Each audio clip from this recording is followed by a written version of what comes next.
ಎಲ್ಲರಿಗೂ ನಮಸ್ಕಾರ ವೀಕ್ಷಕರೇ. ಮಾರ್ಚ್ 19ನೇ ತಾರೀಕು ಶಕ್ತಿಶಾಲಿ ಭಯಂಕರವಾಗಿರುವಂತಹ ಅಮಾವಾಸ್ಯೆ. ಈ ಅಮಾವಾಸ್ಯೆಯನ್ನು ಚೈತ್ರ ಅಮಾವಾಸ್ಯೆ ಅಥವಾ ಯುಗಾದಿ ಅಮಾವಾಸ್ಯೆ ಎಂದು ಕರೆಯಲಾಗುತ್ತದೆ. ಈ ಅಮಾವಾಸ್ಯೆ ದಿನ ಈ ರಾಶಿಯವರಿಗೆ ರಾಶಿ ಹಣ ಸಿಗುತ್ತೆ, ಮುಟ್ಟಿದ್ದೆಲ್ಲ ಚಿನ್ನವಾಗುತ್ತದೆ, ಹಲವಾರು ರೀತಿಯ ಲಾಭವನ್ನು ಬರಮಾಡ್ಕೊಳ್ತಾರೆ, ಕೋಟ್ಯಾಧಿಪತಿ ಆಗುವಂತಹ ಯೋಗವನ್ನು ಕೂಡ ಬರಮಾಡ್ಕೊಳ್ತಿದ್ದಾರೆ. ಗ್ರಹಗಳ ವಿಶೇಷವಾದ ಬದಲಾವಣೆ ಈ ರಾಶಿ ಚಕ್ರದವರಿಗೆ ಶಕ್ತಿ, ಸಾಮರ್ಥ್ಯ, ಜೀವನದ ಮೇಲೆ ಉತ್ಸಾಹ, ಪ್ರೀತಿಯನ್ನು ತುಂಬುತ್ತದೆ. ಒಟ್ಟಾರೆಯಾಗಿ ಒಂದು ವಿಶೇಷವಾಗಿರುವಂತಹ ಅಮಾವಾಸ್ಯೆಯಿಂದ ಈ ರಾಶಿಯವರ ಬಾಳು ಬಂಗಾರವಾಗುತ್ತದೆ. ಅಷ್ಟೇ ಅಲ್ಲದೆ ಇನ್ನು ಮುಂದೆ ಯಾವುದೇ ಕೆಲಸ ಕಾರ್ಯ ಮಾಡಿದರೂ ಕೂಡ ಎಲ್ಲವೂ ಕೂಡ ಅದ್ಭುತವಾಗಿರುತ್ತೆ. ಏಕೆಂದರೆ ಯುಗಾದಿ ಅಮಾವಾಸ್ಯೆ ದಿನ ಮತ್ತು ಈ ಒಂದು ಸಂದರ್ಭದಲ್ಲಿ ಬರ್ತಕ್ಕಂಥ ಪ್ರತಿಯೊಂದು ಕೆಲಸದ ಕಾರ್ಯ ಕ್ಷೇತ್ರಗಳ ಮೇಲೂ ಕೂಡ ನೇರವಾದ ಪರಿಣಾಮವನ್ನು ಬೀರುತ್ತದೆ. ಅಮಾವಾಸ್ಯೆ ಎಂದರೆ ಕತ್ತಲೆ ಎಂದರ್ಥವಲ್ಲ. ಅಮಾವಾಸ್ಯೆ ಎಂದರೆ ಕಷ್ಟಗಳನ್ನು ಕಳೆದು ನಿಜವಾದ ಜೀವನದ ಒಂದು ವಿಶೇಷತೆಗಳನ್ನು ಅರ್ಥ ಮಾಡಿಕೊಳ್ಳುವಂತಹ ದಿನ. ಈ ಸಮಯದಲ್ಲಿ ಬರ್ತಕ್ಕಂತಹ ಪ್ರತಿಯೊಂದು ಶಕ್ತಿ, ಸಾಮರ್ಥ್ಯ, ಜೀವನದ ಮೇಲೆ ಉತ್ಸಾಹ ಇವೆಲ್ಲವನ್ನ ಕೂಡ ಪ್ರತಿನಿಧಿಸುವಂತಹ ಅಮಾವಾಸ್ಯೆ. ಅದರಲ್ಲೂ ಕೂಡ ಯುಗಾದಿ ಹಬ್ಬದ ಅಮಾವಾಸ್ಯೆ ಬಹಳಷ್ಟು ವಿಶೇಷ ಅಂತಾನೆ ಹೇಳ್ಬಹುದು. ಮಾರ್ಚ್ ತಿಂಗಳಲ್ಲಿ ಈ ಸಂದರ್ಭದಲ್ಲಿ ಬರ್ತಕ್ಕಂತಹ ಅಮಾವಾಸ್ಯೆಯ ನಂತರ ಯುಗಾದಿ ಹಬ್ಬ ಬಹಳಷ್ಟು ಶ್ರೇಷ್ಠವಾಗಿರುತ್ತದೆ. ಈ ಸಂದರ್ಭದಲ್ಲಿ ಮಾಡುವಂತಹ ಪೂಜೆ ಪುನಸ್ಕಾರ ವಿಶೇಷವಾದ ಲಾಭವನ್ನು ತಂದುಕೊಡುತ್ತದೆ. ಒಟ್ಟಾರೆಯಾಗಿ ಹೇಳೋದಾದರೆ ಈ ರಾಶಿಯಲ್ಲಿ ಇರ್ತಕ್ಕಂಥ ಜನರಿಗೆ ಇನ್ನು ಮುಂದೆ ಕಷ್ಟಗಳನ್ನು ದೂರ ಮಾಡ್ಕೊಳ್ಬೇಕು, ನೆಮ್ಮದಿಯನ್ನು ಬರಮಾಡ್ಕೊಳ್ಬೇಕು, ಪ್ರತಿಯೊಂದು ಕಾರ್ಯದಲ್ಲೂ ಕೂಡ ಎಲ್ಲ ರೀತಿಯ ಒಂದು ಅದೃಷ್ಟವನ್ನು ಕಂಡುಕೊಳ್ಬೇಕು ಅಂತ ಆಸೆ ಪಡ್ತಿರುವಂತಹ ವ್ಯಕ್ತಿಗಳಿಗೆ ಈ ಯುಗಾದಿ ಅಮಾವಾಸ್ಯೆ ಖಂಡಿತವಾಗಿ ಅದ್ಭುತವಾದ ಫಲವನ್ನು ಕೊಡುತ್ತದೆ ಅಂತೇಳಿದ್ರೆ ತಪ್ಪಾಗೋದಿಲ್ಲ. ಇನ್ನು ಹಲವಾರು ವರ್ಷಗಳವರೆಗೂ ಕೂಡ ನೀವು ಮಾಡುವಂತಹ ಪ್ರತಿಯೊಂದು ಕಾರ್ಯದಲ್ಲೂ ಕೂಡ ವಿಶೇಷವಾಗಿ ಲಾಭವನ್ನು ಕಂಡುಕೊಳ್ತೀರಾ. ಮಣ್ಣು ಮುಟ್ಟಿದರೂ ಕೂಡ ಚಿನ್ನವಾಗುವಂತಹ ಸಂದರ್ಭ ಶುರುವಾಗ್ತಾ ಇದೆ. ಹಾಗಾದರೆ ಈ ರಾಶಿ ಚಕ್ರದವರಿಗೆ ಇರ್ತಕ್ಕಂತಹ ಕಷ್ಟಗಳನ್ನು ಯಾವ ರೀತಿ ದೂರ ಮಾಡ್ಕೊಳ್ಬೇಕು, ಯಾವ ರೀತಿ ಸಂಪತ್ತನ್ನು ಬರಮಾಡ್ಕೊಳ್ಬೇಕು, ನೆಮ್ಮದಿಯ ಜೀವನಕ್ಕೆ ಅಮಾವಾಸ್ಯೆ ದಿನ ಲಕ್ಷ್ಮೀ ದೇವಿಯನ್ನು ಯಾವ ರೀತಿ ಪೂಜಿಸಬೇಕು, ಪ್ರತಿಯೊಂದು ಮಾಹಿತಿಯನ್ನು ಕೂಡ ತಿಳಿಸ್ಕೊಡ್ತಾ ಹೋಗ್ತೀವಿ. ಅದರಲ್ಲೂ ಕೂಡ ಈ ಅಮಾವಾಸ್ಯೆ ದಿನ ಈ ರಾಶಿ ಚಕ್ರದವರಿಗೆ ಸಂಪೂರ್ಣವಾಗಿ ಲಕ್ಷ್ಮೀ ದೇವಿಯ ಅನುಗ್ರಹ ಹಾಗೂ ಎಲ್ಲ ರೀತಿಯ ಒಂದು ಆಶೀರ್ವಾದವನ್ನು ಪಡೆದುಕೊಳ್ಳುವಂತಹ ಶುಭ ಸಂದರ್ಭ. ಆದ್ದರಿಂದ ನೀವು ಮಣ್ಣು ಮುಟ್ಟಿದರೂ ಕೂಡ ಬಂಗಾರವಾಗುವಂತಹ ಸಮಯ.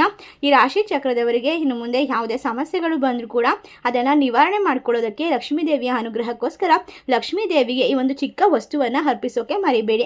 ಹಾಗಾದರೆ ಯಾವ ವಸ್ತುವನ್ನು ಲಕ್ಷ್ಮೀ ದೇವಿ ಕೊಡಬೇಕು, ಯಾವೆಲ್ಲ ರೀತಿಯ ಲಾಭವನ್ನು ಪಡ್ಕೊಳ್ಬೇಕು ಎಂಬ ಸಂಪೂರ್ಣವಾದ ವಿಶೇಷವಾದ ಮಾಹಿತಿಯನ್ನು ನೋಡ್ತಾ ಹೋಗೋಣ.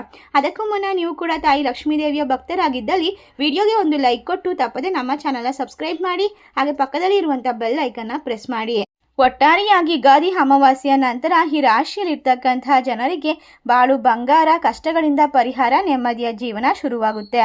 ಖಂಡಿತವಾಗಿ ಈ ಅಮಾವಾಸ್ಯೆ ದಿನ ನಿಮ್ಮ ಕಷ್ಟಗಳನ್ನೆಲ್ಲ ದೂರ ಮಾಡ್ಕೊಳ್ಬೇಕು, ಲಾಭವನ್ನು ಕಂಡುಕೊಳ್ಬೇಕು ಅಂದರೆ ನಾವು ತಿಳಿಸುವಂತಹ ಪರಿಹಾರವನ್ನು ತಪ್ಪದೆ ಅನುಸರಿಸಬೇಕು.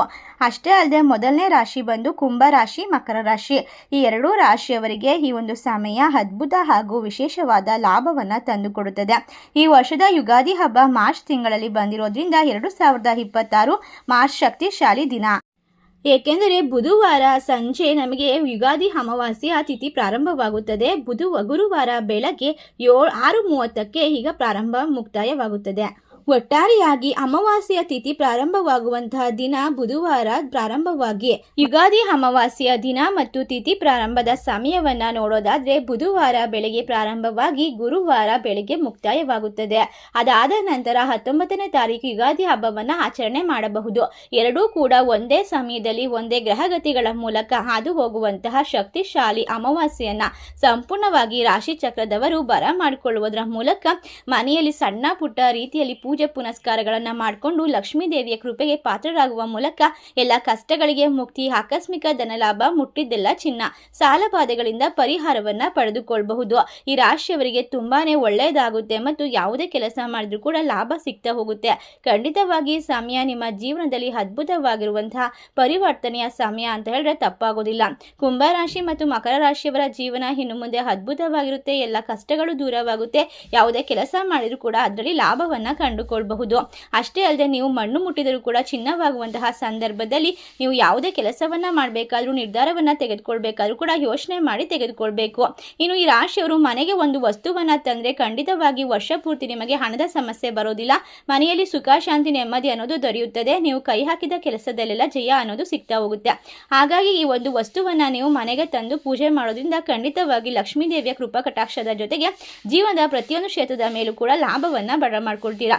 ನೀವು ಮನೆಗೆ ತಂದು ಪೂಜಿಸಬೇಕಾದಂತಹ ವಸ್ತು ಅಂದರೆ ಕಲ್ಲುಪ್ಪನ್ನು ತಂದು ಲಕ್ಷ್ಮೀ ದೇವಿಯ ಮುಂದಿಟ್ಟು ಅದರ ಮೇಲೆ 101 ರೂಪಾಯಿ ಹಣವನ್ನು ಇಟ್ಟು ಪೂಜೆಯನ್ನು ಸಲ್ಲಿಸಿ ಆ ಒಂದು ಹಣವನ್ನು ತೆಗೆದುಕೊಂಡು ಹೋಗಿ ಕ್ಯಾಶ್ ಬಾಕ್ಸ್ನಲ್ಲಿ ಇಟ್ಕೊಳ್ಬೇಕು. ಇದನ್ನು ಯುಗಾದಿ ಅಮಾವಾಸ್ಯೆ ದಿನನೇ ಮಾಡಬೇಕಾಗುತ್ತೆ. ಇನ್ನು ಎರಡನೇ ರಾಶಿ ಯಾವುದು ಅಂತ ನೋಡೋದಾದ್ರೆ ಮೇಷ ರಾಶಿ, ವೃಷಭ ರಾಶಿ. ಈ ರಾಶಿ ಚಕ್ರದವರಿಗೆ ಈ ಸಮಯ ಅದ್ಭುತವಾಗಿರುವಂತಹ ವಿಶೇಷವಾದ ಸಮಯ. ನೀವು ಮಾಡುವಂತಹ ಪ್ರತಿಯೊಂದು ಕಾರ್ಯದಲ್ಲೂ ಕೂಡ ಅದೃಷ್ಟ, ಲಕ್ಷ್ಮೀ ದೇವಿಯ ಅನುಗ್ರಹ, ಮಾಡುವಂತಹ ಕೆಲಸದಲ್ಲಿ, ವ್ಯಾಪಾರ ವ್ಯವಹಾರದಲ್ಲಿ ಲಾಭ, ಕಷ್ಟಗಳಿಂದ ಪರಿಹಾರ, ನೆಮ್ಮದಿಯ ಜೀವನಕ್ಕೋಸ್ಕರ ಹಲವಾರು ವರ್ಷಗಳಿಂದ ಕಷ್ಟಪಡ್ತಾ ಇದ್ರೆ ಖಂಡಿತವಾಗಿ ಅಭಿವೃದ್ಧಿಯನ್ನ ಪಡ್ಕೊಳ್ಬೇಕು ಅಂತ ಅನ್ನೋದಾದ್ರೆ ಈ ರಾಶಿಯವರಿಗೆ ಯುಗಾದಿ ಅಮಾವಾಸ್ಯೆ ಅದ್ಭುತವಾದ ಸಮಯವಾಗಿದ್ದು ಈ ರಾಶಿ ಚಕ್ರದವರು ಮಾಡುವಂತಹ ಕೆಲಸದಲ್ಲಿ ಲಾಭವನ್ನ ಪಡೆದುಕೊಳ್ಬೇಕು, ಶತ್ರುಗಳ ನಾಶವನ್ನ ಮಾಡಬೇಕು, ಕೆಲಸದಲ್ಲಿ ವಿಪರೀತವಾಗಿ ಜಯವನ್ನ ಪಡೆದುಕೊಳ್ಬೇಕು. ಯಾವ ಸಣ್ಣ ಕೆಲಸ ಮಾಡಿದರೆ ನಮ್ಮ ಅದೃಷ್ಟ ವಿಪರೀತವಾಗುತ್ತೆ ಅಂತ ಯೋಚನೆ ಮಾಡ್ತಾ ಇದ್ರೆ ಖಂಡಿತವಾಗಿ ನಾವು ತಿಳಿಸುವಂತಹ ಒಂದು ವಸ್ತುವನ್ನ ನಿಮ್ಮ ಮನೆಗೆ ತಂದು ಆ ದಿನ ಪೂಜೆಯನ್ನ ಮಾಡಬೇಕಾಗುತ್ತೆ. ಇದರಿಂದಾಗಿ ನಿಮ್ಮ ಜೀವನದಲ್ಲಿ ಇರ್ತಕ್ಕಂಥ ಎಲ್ಲ ರೀತಿಯ ನಕಾರಾತ್ಮಕ ಅಂಶಗಳು ದೂರವಾಗ್ತಾ ಹೋಗುತ್ತೆ.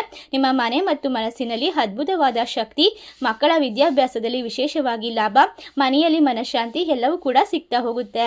ಈ ರಾಶಿಯವರು ಮನೆಗೆ ತಂದು ಪೂಜೆ ಮಾಡಬೇಕಾದಂತಹ ವಸ್ತು ಅಂದರೆ ಅರಿಶಿಣದ ಕೊಂಬು ಅಥವಾ ಅರಿಶಿಣದ ಪುಡಿ. ಇದನ್ನು ತಂದು ಮನೆಯಲ್ಲಿ ಲಕ್ಷ್ಮೀ ದೇವಿಯ ಫೋಟೋ ಮುಂದೆ ಇಟ್ಟು ಪೂಜೆಯನ್ನು ಸಲ್ಲಿಸೋದ್ರಿಂದ ನಿಮ್ಮ ಕಷ್ಟಗಳು ದೂರವಾಗುತ್ತೆ, ಅದೃಷ್ಟ ಹೆಚ್ಚಾಗುತ್ತೆ. ಖಂಡಿತವಾಗಿ ಅರಿಶಿಣವನ್ನು ಸ್ವರ್ಣ, ಚಿನ್ನ ಅಂತ ಕರೀತಾರೆ.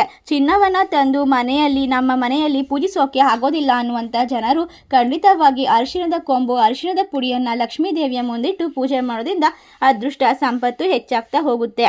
ಇನ್ನು ಮುಂದಿನ ರಾಶಿ ಮತ್ತು ತುಲಾ ರಾಶಿ. ಈ ರಾಶಿ ಚಕ್ರದವರಿಗೆ ಕಷ್ಟಗಳು ದೂರವಾಗಿ ಸಿರಿ ಸಂಪತ್ತು, ಮನೆಯಲ್ಲಿ ಅಷ್ಟ ಐಶ್ವರ್ಯ, ನೆಮ್ಮದಿಯ ಜೀವನ, ಎಲ್ಲ ರೀತಿಯ ತೊಂದರೆಗಳು ಮತ್ತು ಕರ್ಮಗಳಿಂದ ಪರಿಹಾರ ಸಿಗಬೇಕು ಅಂತ ಆಸೆ ಪಡ್ತಾ ಇದ್ರೆ ನಿಮ್ಮ ಜೀವನದಲ್ಲಿ ನೀವು ಮಾಡುವಂತಹ ಪ್ರತಿಯೊಂದು ಕ್ಷೇತ್ರದಲ್ಲೂ ಕೂಡ ಈ ಒಂದು ಸಂದರ್ಭದಲ್ಲಿ ಲಾಭ, ಕಟ್ಟಿಟ್ಟ ಬುತ್ತಿ. ನೀವು ಯಾವುದೇ ರೀತಿಯ ಕೆಲಸ ಕಾರ್ಯ ಮಾಡ್ತಾ ಇದ್ರು ಕೂಡ ಅದರಲ್ಲಿ ಇರ್ತಕ್ಕಂಥ ತೊಂದರೆಗಳನ್ನು ದೂರ ಮಾಡ್ಕೊಳ್ಬಹುದು, ನೆಮ್ಮದಿಯನ್ನು ಬರಮಾಡ್ಕೊಳ್ಬಹುದು. ಈ ರಾಶಿ ಚಕ್ರದವರ ಬಾಳಿನಲ್ಲಿ ಇರ್ತಕ್ಕಂಥ ಪ್ರತಿಯೊಂದು ಸಮಸ್ಯೆ ಈಗ ದೂರವಾಗ್ತಾ ಹೋಗುತ್ತೆ. ನೀವು ಯಾವ ಒಂದು ವಸ್ತುವನ್ನು ಮನೆಗೆ ತಂದು ಪೂಜಿಸಬೇಕಂದ್ರೆ ಕವಡೆಗಳನ್ನು ತಂದು ಪೂಜಿಸಬೇಕು. ಹೌದು, 6 ಕವಡೆಗಳನ್ನು ಮನೆಗೆ ತಂದು ಪೂಜೆ ಮಾಡಿ ಅದನ್ನು ಕ್ಯಾಶ್ ಬಾಕ್ಸ್ನಲ್ಲಿ ಇಟ್ಟುಕೊಳ್ಳೋದ್ರಿಂದ ಖಂಡಿತವಾಗಿ ನಿಮ್ಮ ಜೀವನದಲ್ಲಿ ಇರ್ತಕ್ಕಂಥ ತೊಂದರೆಗಳು ದೂರವಾಗುತ್ತದೆ. ಅದರಲ್ಲೂ ಕೂಡ ಲಕ್ಷ್ಮಿ ಕವಡೆಗಳನ್ನು ತರಬೇಕಾಗುತ್ತೆ. ಮೇಲ್ಭಾಗದಲ್ಲಿ ಯೆಲ್ಲೋ ಕಲರ್ ಆಗಿರುವಂತಹ ಕವಡೆಗಳನ್ನು ತರಬೇಕಾಗುತ್ತೆ. ಈ ರೀತಿಯಾಗಿ ಇರುವಂತಹ ಕವಡೆಗಳನ್ನು ಪೂಜಿಸಿ ನೀವು ಹಣ ಇಡುವಂತಹ ಜಾಗದಲ್ಲಿ ಇಟ್ಟರೆ ವರ್ಷ ಪೂರ್ತಿ ಧನಲಾಭ, ಕಷ್ಟಗಳಿಂದ ಪರಿಹಾರ, ನೆಮ್ಮದಿಯ ಜೀವನ, ಹಣಕಾಸಿನ ಲಾಭ ಸಿಗ್ತಾ ಹೋಗುತ್ತೆ. ಇಷ್ಟೆಲ್ಲ ಅದೃಷ್ಟವನ್ನು ಈ ರಾಶಿಯವರು ಪಡೆದುಕೊಳ್ತಾರೆ, ನೆಮ್ಮದಿಯ ಜೀವನವನ್ನು ಕೂಡ ಕಂಡುಕೊಳ್ತಾರೆ. ಪ್ರಪಂಚದಲ್ಲಿ ಅಥವಾ ಸಕಲ ಜೀವಿಗಳಲ್ಲೂ ಇರ್ತಕ್ಕಂಥ ದೇವರುಗಳನ್ನು ಪೂಜಿಸೋಕೆ ಸಾಧ್ಯವಾಗೋದಿಲ್ಲ ಅಂದರೆ ಖಂಡಿತವಾಗಿ ಗೋವಿನ ಪೂಜೆಯನ್ನು ಮಾಡೋದನ್ನು ಮರಿಬೇಡಿ. ಗೋವಿಗೆ ಸಿಹಿ ಮತ್ತು ಧಾನ್ಯಗಳನ್ನು ತಿನ್ನಿಸೋದ್ರಿಂದ ಕೂಡ ನಿಮ್ಮ ಬಾಳು ಬಂಗಾರವಾಗುತ್ತದೆ. ಈ ಒಂದು ವಿಶೇಷವಾದ ಯುಗಾದಿ ಸಂದರ್ಭದಲ್ಲಿ ಅಮಾವಾಸ್ಯೆಯ ದಿನದಂದು ಮಾಡಬೇಕಾದ ಈ ಪರಿಹಾರವನ್ನು ಖಂಡಿತವಾಗಿ ಮಾಡಿ ನಿಮ್ಮ ಮನೆಯಲ್ಲಿ ಮನಸ್ಸಿನಲ್ಲಿ ಸದಾಕಾಲ ಬೆಳಕು ತುಂಬಿರುತ್ತದೆ. ಎಲ್ಲರೂ ಕೂಡ ಯುಗಾದಿ ಹಬ್ಬದ ಶುಭಾಶಯಗಳು. ನಿಮ್ಮ ಜೀವನದಲ್ಲಿ ಇರ್ತಕ್ಕಂತಹ ಸಕಲ ಸಂಕಷ್ಟಗಳು ದೂರವಾಗಲಿ ಅಂತ ಹೇಳ್ತಾ ವಿಶೇಷವಾದ ಮಾಹಿತಿ ನಿಮಗೆಲ್ಲ ಇಷ್ಟವಾಗಿದ್ರೆ ನಿಮ್ಮ ಫ್ರೆಂಡ್ಸ್ ಅಂಡ್ ಫ್ಯಾಮಿಲಿಗೆ ಶೇರ್ ಮಾಡಿ, ನಮ್ಮ ಚಾನಲ್ಗೆ ಸಬ್ಸ್ಕ್ರೈಬ್ ಮಾಡಿ. ಸರ್ವೇ ಜನ ಸುಖಿನೋ ಭವಂತು. ಧನ್ಯವಾದಗಳು.